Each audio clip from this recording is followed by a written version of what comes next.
And, ladies and gentlemen, welcome to week 2 of the Aviator's Lounge. I am your host, Sam. And today I have a very special guest join with me. Bo, welcome to the episode.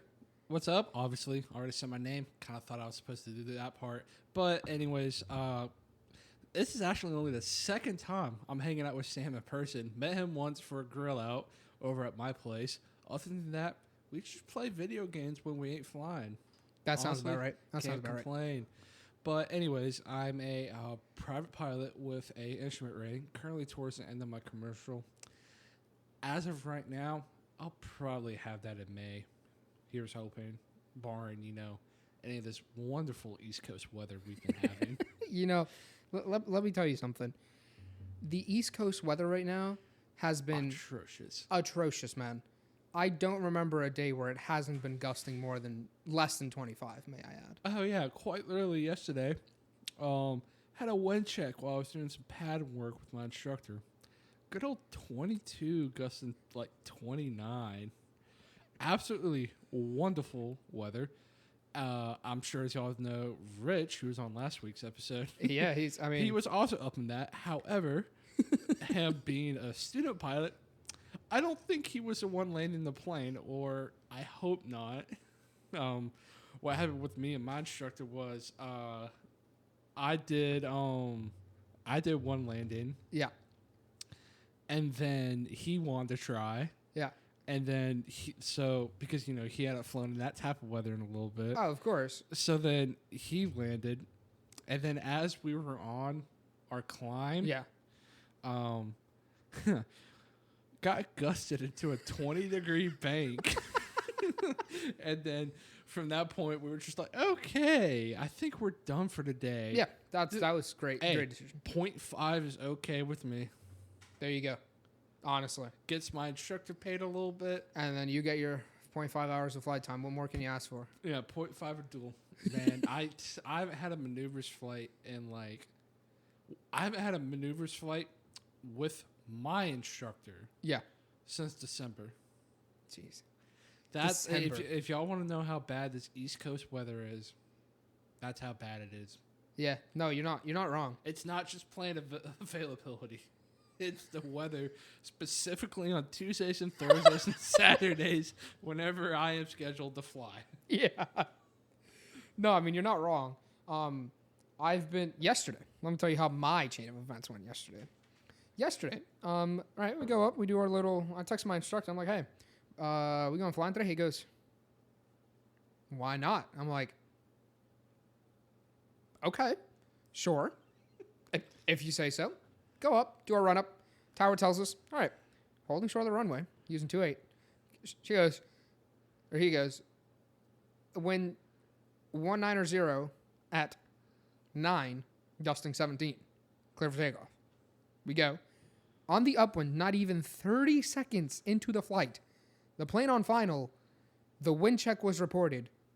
Now 290 at 15, gusting 20.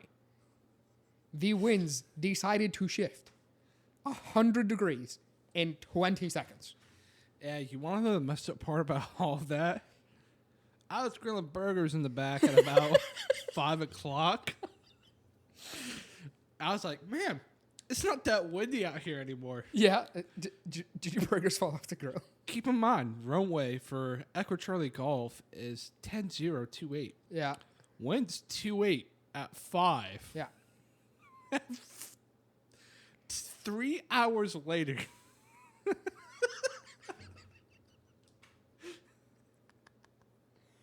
Oh my gosh. That's East Coast for you, ladies and gentlemen. Honestly, and I also think it's the season change. That too. It's getting really cold at night and then really hot during in the morning. Yeah. Because it's just, dude, the pressure drop the other day when I did my first cross country. Oh, it was crazy. We went out to Pitt Greenville. The altimeter when we left was 3013. When we came back, it was no joke. When we came back, the altimeter was 2972. I'm like, well, yeah, it makes sense that you could see the clouds rolling in from like the northwest. I'm like, well, that's the low pressure system. We're going to get rained on. What happened the next day? thunderstorm. Yeah, speaking of that getting really cold at night and heating up during the day, I had to ferry a plane for maintenance. Okay. At Chesapeake. So it's about like a 15-minute flight. It's no biggie. Not so bad. I did that at about 8 o'clock in the morning. It took about 3 hours. It was probably like close to noon. Yeah. When I finally was able to take off due to there being like 5 planes in the pattern. And I was completely stuck in the run-up area. Sounds like a day. Yep. But, the winds had changed so much. I think it was like, it was 100% a gust factor of 10. Not only that, it was a crosswind when I was coming in. Yeah. I hadn't done a no-flap landing in a while. That was pretty fun. Oh, yeah. Flapless landings are always fun. I loved barely making Charlie and Tower sitting there being like, oh, looks like you're going to make it. Turn right on Charlie, contact ground, point 9. So I'm guessing the winds that day weren't the best. It's beautiful in the morning, terrible when you came back? Lunchtime. Oh, gosh. That's about how it goes, to be completely honest with you. Yeah. Like, you have to fly in the morning around this time of year. If your instructor is scheduling you in the afternoon this time of year, they hate you. They don't want to fly with you. You heard it here, folks. You heard it here. If you're getting scheduled past lunchtime, I think you need to have a talk with your instructor. I'm just saying. Trust me, I hate morning flights as much as the next person. I hate, like when I had to take that plane for maintenance. I had to de-ice the plane. I hate that. Really? But I'd be willing to do that if it meant I could fly in the morning finally. Oh, that's funny, man. Yeah. Speaking of cross countries, I know you're a commercial student right now, about to finish. How's that going for you? Honestly, I've loved it. Yeah. But it's also made me a lot more cautious about weather. That's 100% something that, like, everyone starting commercial will probably soon figure out. Of course, we know a couple people like Johnny. Oh yeah, John. Johnny's starting to come week. Just And then there's also a couple other of our close friends who are just starting commercial, and they'll soon figure out that, like, you really need to pay attention to what's going on. You can't just look at the METARs and go, cool. Oh, yeah. Let's go. Yeah, No, you really have to pay attention because, I've had a couple moments where I've been in some turbulence and I've just, like... You just regretted flying that day? I regretted flying that day. And, I definitely learned from my mistakes. And I honestly think that's what commercial is meant to teach you. It definitely teaches you, what you want to fly in, a.k.a. your limitations. Yeah, your personal minimums, 100%.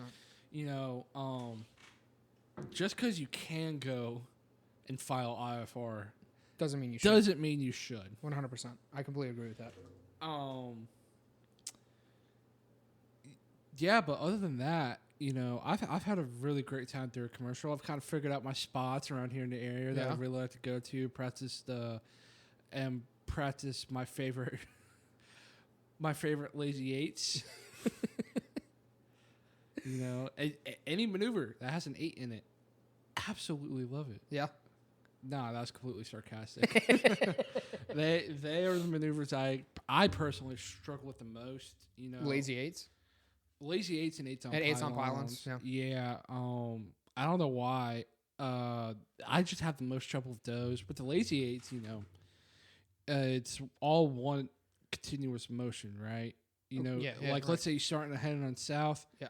You go to, you do one to north, and then you start back on south. Yeah. Right? It's just, I could do that one to north perfectly fine. It's just coming back. That's the problem. And I don't know what it is. 8-ton pylons, don't even get me started. Haven't done them since December. So, I mean, because why would I waste burning my solo time? Oh, no, yeah, 100%. If, like, I can't go up and have a duel with my instructor. There you go. To iron what I need to do out. I tried to do a duel. It was actually with a different instructor. Mm-hmm. And tried to do 8-ton pylons, but ones were so bad that, we couldn't do them. It was even lovelier when there was a wind shear of about 12 knots coming back trying to land. No, that sounds about right. The other day when I was flying, we were coming in and we were like, okay, let's just do only 20 knots of flaps, right? There's no need to dump them, right? There's a lot of wind. It's very gusty. No joke. We're coming in 100 feet above the runway, 50 feet above the runway. We cut the power to idle. We start floating. All right, just hold it back. Out of nowhere, I was at 69 indicated. We dropped to 40 in 2 seconds. Plane went like that. I'm like, nope. Go around. That's always the best right there. And I'll tell you what, I don't hear a lot from the students out here about flap management because, I mean, what do you mean by that? Like flap management? Well, like you just don't really hear that much. I mean, like so many students when it's really windy out here, they're put in dumping flaps. Yeah, yeah. When that's not really the best idea for that situation. No, and not only that, but for certain landings, AKA one that's really important to commercial. Your power off 180s. Isn't power management crucial? Like energy management. Yes. Okay.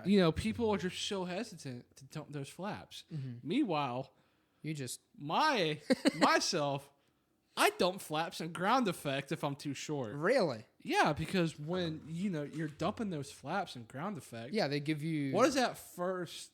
Well, it acts the same as you're dumping those first 10 degrees of flaps. What does that first 10 degrees do? Yeah, bro, that's just like it balloons you. Yeah, right? Balloons you like crazy, 100%. And that's exactly what it does when you're in ground effect too. So like, dude, I've never thought of that. Even if I have some flaps in, right? Just I don't go full. Okay. I save that last. I about like my instructor about cried looking at mine when I like he was like, oh, well, he cried afterwards, but like, tears are joy. Yeah, just to clarify.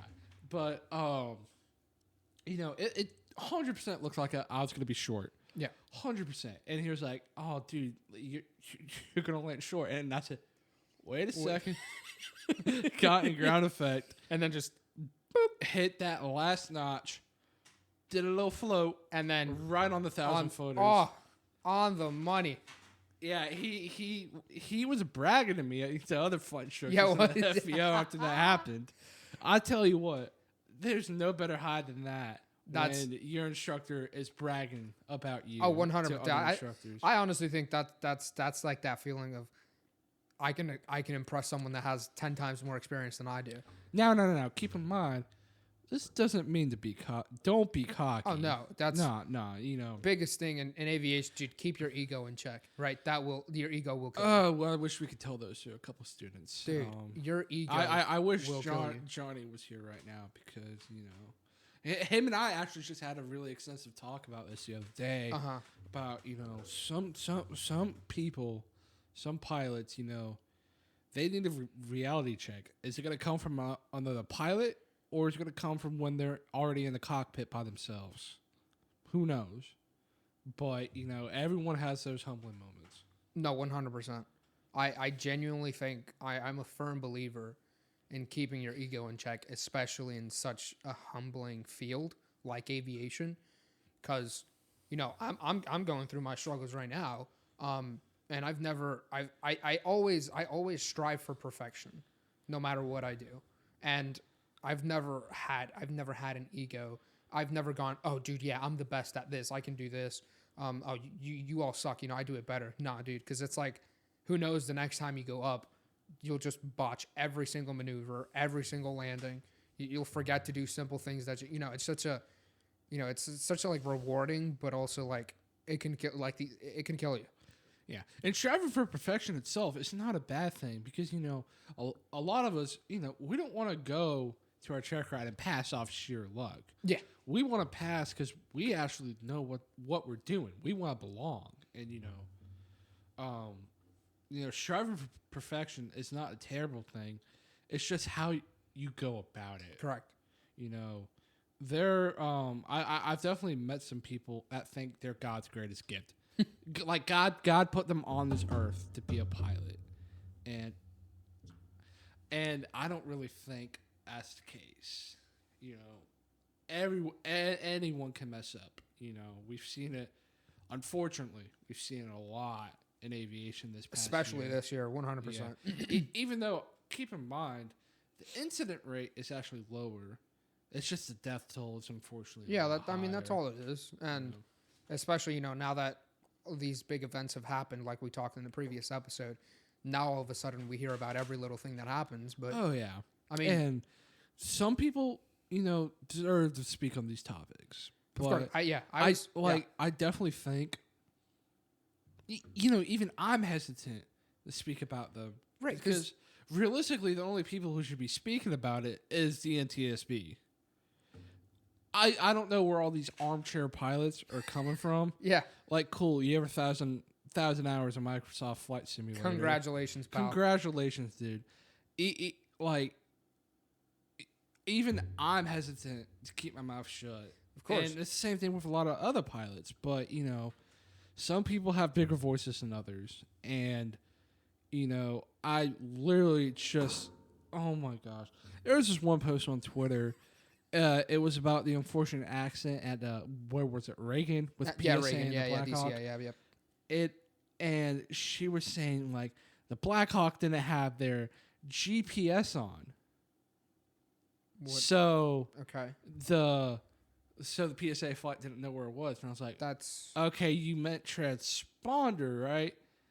If you don't know the difference between those two, I don't really think you should be talking anything. if you can't if you can't, I think if you can't read a METAR without a METAR decoder or like basic For flight or something. if you can't pick up ForeFlight and read that METAR, I don't think you should be talking about what the aviation events are going on. Exactly. If you're not at bare minimum, a student pilot, I don't think you should be talking about these things. Or the NTSB is completely different, right? Don't get me wrong. There's professionals in our field that aren't pilots. That's what the NTSB is for, right? Those people obviously they Even know though what they're a talking about. lot of them happen to be ex-pilots. Of course. Honestly, I would love to work for them one day if that's the route I choose to go. I feel like it'd be a great profession, but there's just some people who should not be talking. No, I agree, and it definitely it takes a toll on the community because it's just like, we do our best, we try our best. Like our number one priority out of everything is land the plane safe, get home. I don't care where you land it. That's a funny story. I was in Norfolk. This 777 captain for American. His name was I think his name was John. He goes.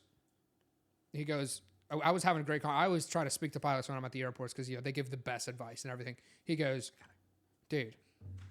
I'm like, all right. So if you don't take anything else from what I told you today, take this. What do you think your sole goal is as a pilot? I'm like, to be safe. He goes, that's right. Always be safe, but land the plane safely wherever it is. I don't care if you're going from Rome to New York and you have to land in Paris because something isn't safe. Land in Paris, right? Land the plane. God forbid your engine fails. You have a giant grass strip. Land there. Don't try to be fancy. That is your goal at the end of the day. Land the plane. Be safe. Stay alive. Exactly. And honestly, that's amazing from him. I love that. Exactly. And going back to speaking to other pilots, man, I'm sure a lot of people here try to get jobs in the aviation field. Yeah. Unfortunately, I wasn't quite able to do that, but I found another way I could really talk to pilots. Yeah. I work as a valet there you go. at a hotel. Oh, the amount of pilots I speak to. I'm sure that's like oh my goodness. Now, granted, I make sure, like, even some of my coworkers get interested when I talk to some of the pilots, but I always tell them, and someone, please tell me if I'm wrong about this. Never catch them on the way in. They want to go to their hotel room. The last thing they want to talk to is some kid working valet, and they don't even know if he's a pilot or not. Because half of them, like, half the time, they just think I'm some idiot, like just asking, like, stupid aviation 100%. questions. But then when I go, hey, I'm working on my commercial right now. Yeah. Then their attitude changes because it's like... a complete attitude change. Because it's like, oh, you're not talking to a random person. You're now talking to hey, I was in your shoes before. So like I can offer you some good advice. Exactly. But I completely agree with Hell, that. Don't ever talk to don't if you ever see pilots checking in, the last thing they want to do is look at someone. Exactly. They've probably had 3 wind shears. Their flap probably doesn't work anymore. They had an emergency on the way in, and they look dead. And you want to go, so what's flying like? I don't think they want to answer that question. Yeah, see, I always talk to them when they're waiting for their van to take them to the Back to the airport, yeah, yeah, because they just got their That's flight how I plan do it. briefing. You know, they got their weather, all that good stuff. Mainly, so when I'm working in Charlotte, which is where I'm from, by Yeah. the way, when I'm working in Charlotte, it's mainly a lot of United pilots, United and Spirit. Because I guess they tend to stay at the Hiltons more, and that's where I work in Charlotte. But here in Norfolk, I work at the Marriott, Okay. and that's where American likes to send their pilots. Or I'm not sure how the whole hotel system for pilots work. Yeah. But that's just a pattern I've been noticing. So No, I definitely there's that. Do you have any good stories from any pilots that you've talked to? I'm sure you've came across plenty of honestly, them. I just kind of like what I was saying earlier. You know, they always look at you like you're an idiot until you mention. So you mentioned that you're working also on your working on your flight training, Yeah. and you want to be like them someday. Yeah. You know, even though me personally, I'm not sure if that's what I want to do yet. But you know, I'm getting there. I'm getting there. But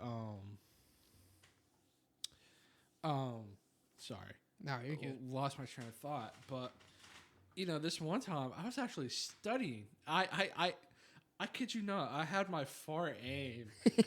We have this little booth that all the valets sit at, and I was working by myself that day. It was a slow day. I had my far aim out, and I was actually studying. And so I actually had one of the pilots come over and was like, "Is that a far aim?" And I was like, "Yes, sir, it is." And then we ended up talking for probably 20 minutes Yeah. until I had to go do something. They always have great stories. You know? Oh, for sure. Yeah. You know, I can't imagine living that life as an airline pilot. You know, that's what most of us strive to do one day. That's my goal. It's one of my goals right now, but you know, for me personally, one of the things is I've never put my eggs all in one basket. You know, obviously we have these recruiters coming to talk us all the time. Oh, yeah. Whether it be I mean, Delta Propel, PSA, that's their job. Republic, United. Yeah, of course. Yeah. But, you know,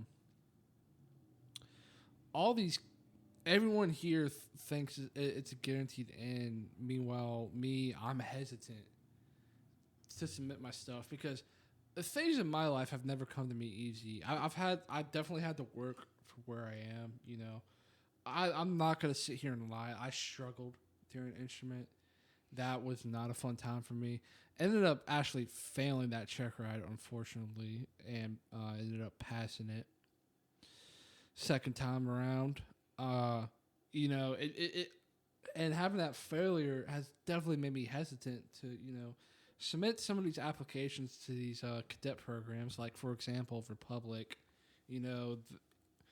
Minimum one check ride failure. You know, and I'm just looking at that do I even want to submit Right, because it's like, why? Because why am I going to stand out? You know, I already have one check ride failure. Exactly, yeah. And you know, especially what happens when I go take my CFI or my double I? I CFI ones are. You know, that's got to be. No, I can't begin to imagine. I just I listen to these new CFIs that they just passed their check ride, and I'm always interested. I'm like, say, so how did your check ride go? He goes, 6-hour oral. I'm like, excuse me? Exactly. I honestly, I don't. Obviously, this can change, right? This can completely change, but I don't see myself sitting in a room with a DPE for 6 hours, then going to fly. Oh, I'm gonna discontinue right away. Of course, I'm not fit to fly anymore. I'm like, you're burnt out. You've given God knows how many lessons. You're getting grilled. It's up there with one of the hardest check rides you'll ever take. And it's just it's just so so I can't picture it. No, I can't imagine that at all. Especially in my case, the ground knowledge is something I have to work at the most. I 100% feel like the flying part comes to me Naturally. way easier. I agree. Because back in school they taught you like what type of learner you are. Are you a hands-on learner? Right. Do you get your information from reading? Do you get your information better from word of mouth from your teacher or peer? Yeah. I've always been a hands-on learner. Give me a set of tools in my hand, tell me what I need to do, And then done. done. That's all I need to do. And I definitely see, why I choose to be a valet driver because it's hands-on. Yeah, you get to... And not to mention, like, social aspects come to me easy. Being a valet is like one step closer to male prostitution than any other profession.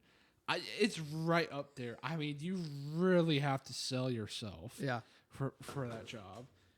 Gosh, I know this is not aviation related, but that's just an example of how the social aspects come better. Of course. It's always been the book aspects that have been a struggle in me, No, you're not wrong because I'm the same way. My flying, I think is pretty good. I think is pretty good. Like my overall flying, my maneuvers, my aeronautical decision making, overall, like I did a navlog for the first time the other day, like and actually used my actual visual checkpoints and stuff. I hate those things. Dude, I know first of all they're terrible, but we got 4 flight now. We don't need that. No, I'm kidding. No, it's always good to learn the basics. Yeah, and it's like I felt pretty proud of myself because I'm like I just flew with a damn paper sectional and visual checkpoints from point A to point B and didn't get lost. I just feel like, damn. Oh, I bet. That's a pretty good feeling the first time you figure that out. Oh, dude, it's just like... Especially you get your fuel burn on point, too. He goes... We hop out the plane. He goes, hey, can you check how much fuel we have? We go, we have 15 left. He goes, your fuel was bang on. You said you calculated we would burn 8.5. We burned 8.5 gallons of fuel.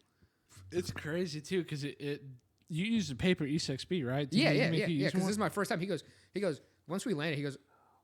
I know you know how to use a paper E6B. Don't ever use that again, man. See, of course I know how to use one, but like, I want to figure out how that thing was made. I truly want to know because that thing's been in circulation. Oh, for the longest. It's like, as a matter of fact, let's look.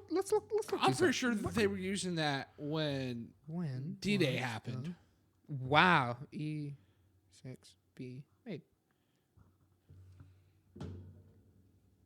The late 1930s. Man. We are using a crazy. paper calculator that was made in the 1930s. And how accurate. And how, I know he's probably long since dead, but like, I just want to talk to the madman who made that thing. Like, that man. What's the thought process behind making certified genius? Right? Like, you first of all, you're making a paper computer, which is already crazy. And not only is it just a paper, it's a flight paper computer. Like, you're telling me I can calculate what my airplane is doing with a little spinny wheel and numbers? Not to mention, don't even get me started on the wind chart, bro. Dude, the wind chart is like... right? It's like, it's crazy. Exactly. Like, who in their right mind goes to say, oh, I made the E6B. And I know we have 4-flight and all those electronic E6Bs and whatever the hell the airliners use. How am I supposed to know? iPads, man. That's all it is, bro. Yeah, right? iPad kids is what they are. But, it all had to come from somewhere. Yeah. And it came from the E6B. Like, paper E6B. If it wasn't for the E6B, I mean, I'm sure technology would have advanced enough where if you just give it the code and give it the formula, your computer will. Oh, and I'm sure that's how the systems operate now. Of course, right? But because it's definitely using that formula. Yeah, exactly. That the paper E6B came from. Exactly. I mean, it obviously find the formula a different way, but to make the paper E6B, right, that guy had to come up with something. He had to come up with a formula. Like there's a reason, and it's crazy how if you use it in context, obviously, dude, it's bang on. And the funny thing is, I was using it in flight as well, so it was like, Oh man, I haven't done that in a minute. Keen goes, if you can do it in flight, you're never gonna need to use it again. Just use the app, or use a calculator. Man. Don't use the paper E6B anymore. It's crazy. That was definitely, I think, one of the hardest things I've done. Even though one weird thing I do with ForeFlight, I actually put my fuel burn a little higher. Well, it's good. You'd rather overestimate fuel burn, right? Because I mean, first of all, I don't know who in their right mind would go flying with the bare minimum fuel. There's some people out there, Sam. Oh, I'm sure there is, but I'm just saying, I don't know as a pilot why you do that.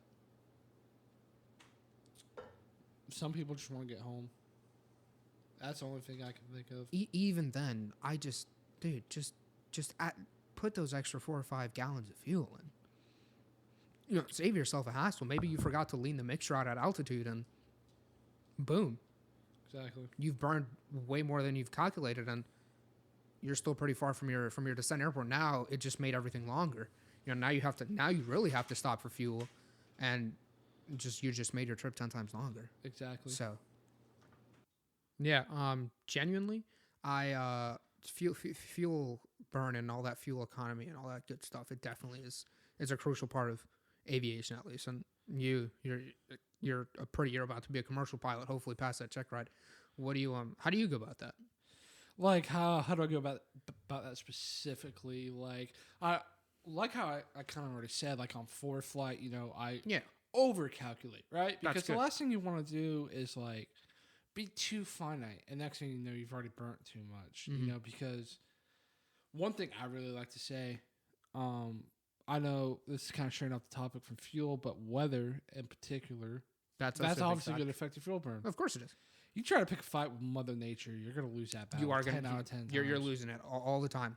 Every single time you're losing that battle. There's no way you don't lose it. You know what I'm saying? Exactly. You can try to fight as much as you want, man. That weather could change in an instant. It could be constant. You never know. That is true.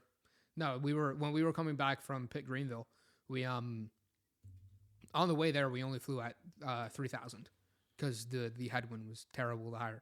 We went on the way back, we were at 9,500 because of the wind, and then we got up there, and then all of a sudden there was a headwind, so we went back down to 7,500, and all of a sudden there was a tailwind again. So I think I've only been at like 951 once, because like.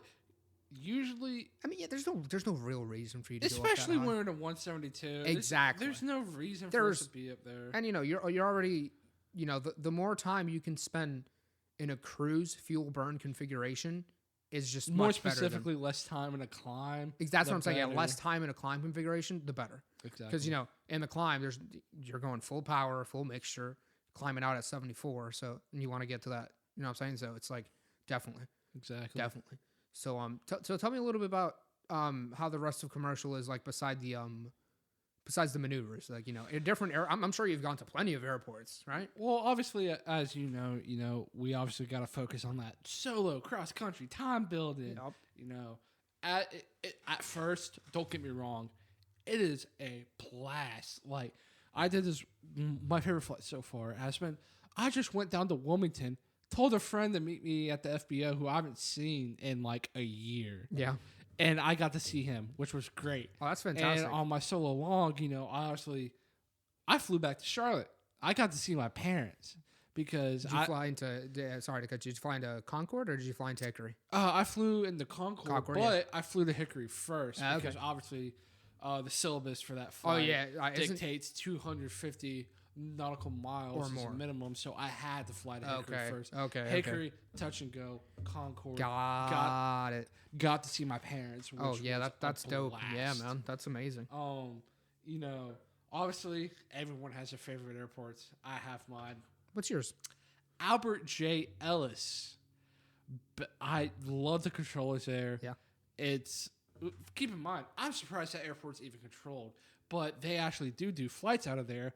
Specifically, I've seen PSA and Endeavor operate out of there. The city name is not actually Ellis. It is Jacksonville, North Carolina. Okay, For yeah. anyone listening, I'm shocked they even operate out of there because it is so close to Wilmington. Why are they not just flying out of Wilmington? Right. You know, but regardless, those controllers are a blast. The airport is usually empty. I go down there. I get to practice whatever landings I wanted to, and it's honestly such a blast. I've only been in that FBO once, but really nice facilities. I 10 out of 10 airport. Yeah. Would highly recommend. Yeah. I'll definitely have to, once I get the commercial, I'll definitely check that out. You'll be done with your training by the time I get with the commercial. You'll be done, hopefully. Yeah. Granted, I know some people in our program, they obviously us being at a university, we have a approved airports list. Mm-hmm. So some people, they like to check the boxes, seeing how many airports they get to go to. Yeah. I wasn't really like that. I was kind of like, Yeah. I'm going to just go where I want, knock out my time, Yeah. actually enjoy my flights. Because, there's some airports on there I was like, I don't really want to go to. Right. I've only had to, stay on the ground for a little bit for one flight. It was a flight to, oh gosh, what was that airport again? While I'm looking for this, I've had a terrible experience. And you recently did a flight to Greenville, right? Yeah, pick Greenville. Yeah, I've had a terrible experience. At Pitt Greenville? No, just in that area. Oh, in the area. Okay. Every time I'm in that area, I feel like I get thrown around like a rag doll from turbulence. Really? And it's crazy. Burlington. Oh, okay. Kilo Bravo Uniform Yankee. Okay. For anyone who wants to look at that one. That's the only airport I've really had to stop on the ground and be like, I can't go back up right now. Because it was just that bad? That bumpy, that windy. Oh, wow. And it was not fun. Granted, great staff. Got to take the crew car. Got me some good old middle of nowhere North Carolina barbecue. That sounds about right. Cannot beat that. I know, okay. Have you had a good North Carolina barbecue experience? It's I know you're from Jersey. I haven't because we were supposed to that's on yeah, that's got to be on to the do because we were supposed to because we flew on Friday. We flew to Pitt Greenville on Friday.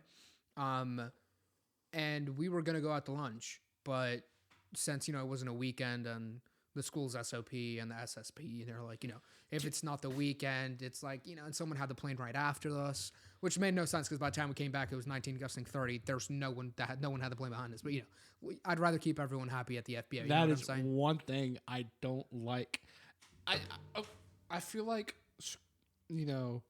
university flight programs used to do it. What? But with the lack of planes we have in our fleet, we can't stop and get lunch anymore like that. Oh no.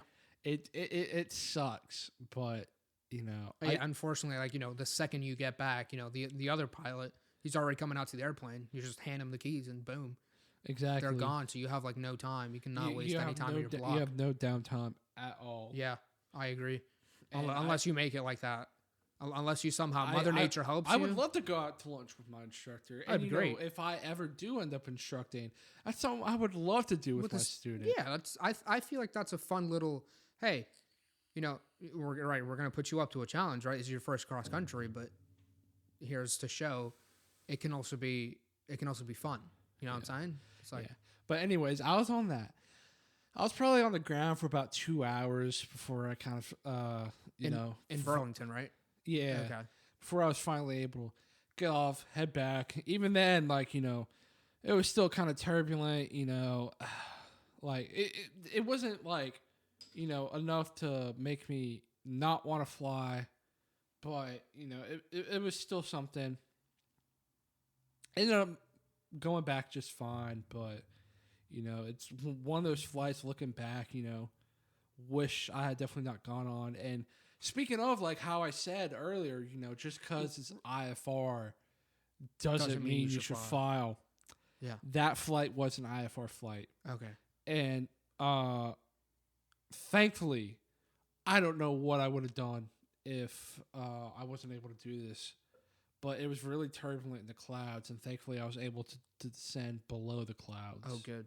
So it's just definitely one of those that, you know, it's got a little bit of a pucker factor to it, you know. And thankfully that flight went okay. It's definitely one of those moments in commercial that can humble you. And I think everyone safely needs to have one of those moments Humbling where you're like, yeah. okay, you know, just because I can do this doesn't mean you should. Doesn't mean I should. Just Correct. because it falls under standard operating procedures doesn't mean I should. That's correct. You know? Yeah. Like, hey, maybe I should wait till a better day. Right. You know? Of course. There's always no harm in that. And honestly, one of the things at the start of commercial was, you know, I kind of like thought, you know, canceling kind of meant, you know, I was weak. No. That's not the case. If anything, that makes you a better pilot. Exactly, and that's something, you know, unfortunately with the weather out here, I've had to do a lot more. Yeah, I mean, yeah, I've had to cancel a whole lot more than you know I should. Yeah, but even then, there's still been a couple flights where, you know, I go out practice maneuvers and I'm just like, I can't do maneuvers in this. I'm going back. Yeah. Yeah, I'd rather, you know, I saw this and you know, what people need to learn is no one's going to think of you any different, any less. Yeah, they're not going to think of you any less. They're not going to think of you any less for doing that, because at the end of the day, especially when you're flying solo, you know, it doesn't matter, right? They're not in command of the aircraft. Exactly, it's PIC. your life on the line. Correct, it's your life, right? Doesn't matter. Like, someone else can have different personal minimums, but that's their personal minimums. Exactly. You are your own. You know what you can push yourself to, or what you feel comfortable in. Never think any less of yourself. Correct. For having to cancel. You know.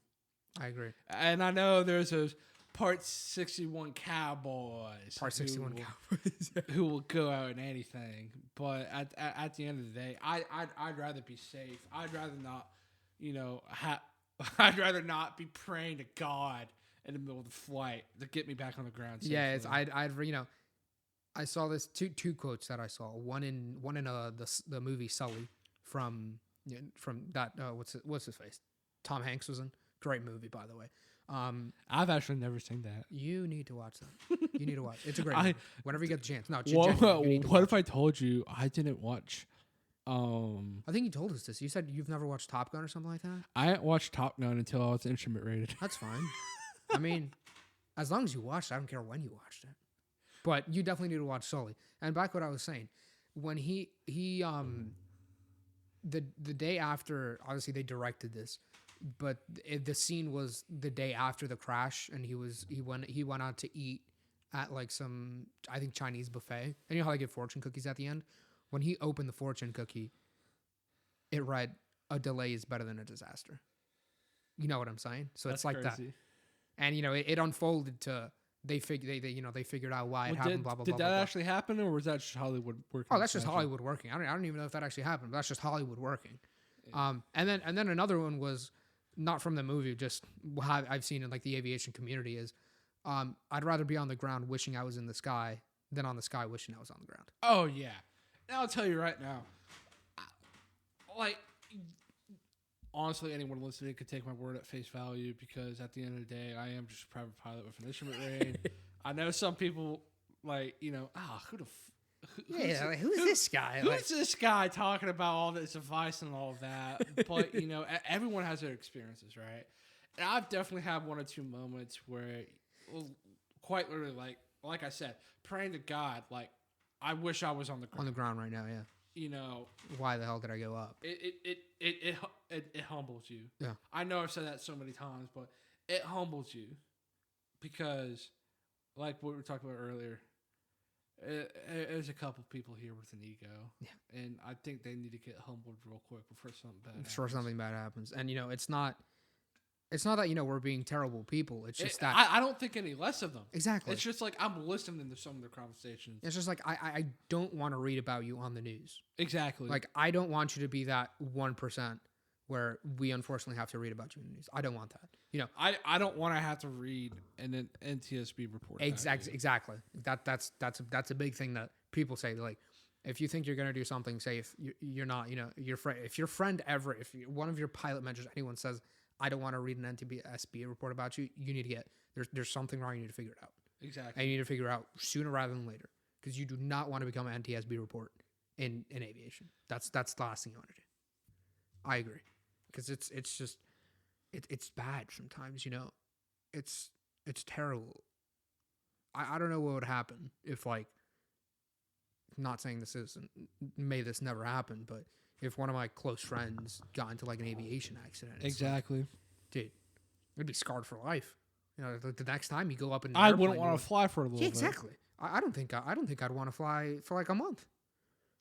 I mean, respectfully so, because it's just like. And thankfully, we haven't had any incidents. Oh, like thankfully, that out and here, let's keep had that close calls, but nothing good. of the sort so far. That's good, because I can't imagine what would happen. You know what I'm saying? It's crazy, man. But yeah, Bo, like I was saying, absolutely. Thanks again for being on the episode, man. I appreciate you. Of course. It was a blast talking to you, especially someone with much more experience than I have. Speak about aviation, the way how you see aviation in the world. It's definitely nice. It's definitely a refresher seeing other people's point of view on. Oh, of course. And we're talking about experience. Mine's still not that much. There's plenty of other pilots. Like, I'm really selling myself short here because I'm not trying to have a big ego, but there's plenty of other pilots out there, and of course I'd love to be back sometime. Of course, man. we're definitely awesome. No, we're definitely gonna have you back, Bo. Once again, if you've made it this far, I appreciate you a million. Thank you for listening to this week's episode of the Aviators Lounge. As always, make sure you make sure you rate the show, share it with your friends. Bo, make sure you don't forget to share it with your friends. I think they'd love to listen to you speak. Oh, they hate me. I'm kidding. I'm kidding. No, what's funny is I really barely talk to my friends about aviation, like how I'm doing here. So I will definitely recommend this to them because last thing I want to do is bore them to death when I'm back home. So there you go. I mean, it's just a little quick episode, but yeah. Once again, Bo, thanks for joining us on the episode. Like I said, make sure you like. Make sure you comment. Make sure you follow. Share this with everyone you know. And as always, the Aviators Lounge is your place to listen to the aviation podcast, especially with Bo. Please leave a comment if you like Bo on the episode. Maybe you'll see more of him. And as always, ladies and gentlemen, the sky isn't just a place, it's a passion. Have a great week. We'll see you next time. See ya.